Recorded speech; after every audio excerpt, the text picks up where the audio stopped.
ايه ده؟ انت رايح فين؟ داخل. خلي بالك اوعى تشتري حاجه من هناك، الخشب عمره قليل ومش قد كده بجد.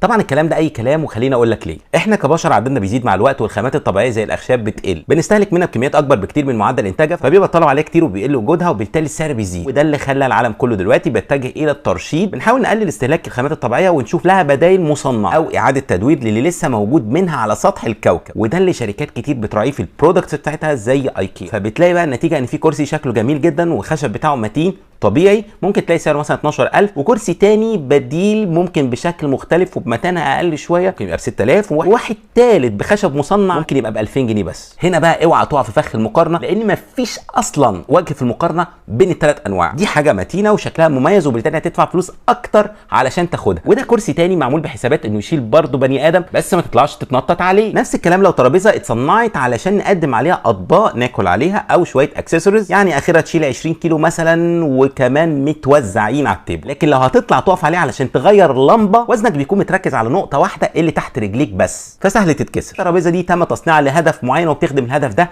بنسبه 100%. هتفكر تستخدمها في حاجه تانية هتزعل. اكتبوا لي بقى في الكومنتس لو اشتريتوا حاجه من ايكيا قبل كده وتجربتكم كانت عامله ازاي.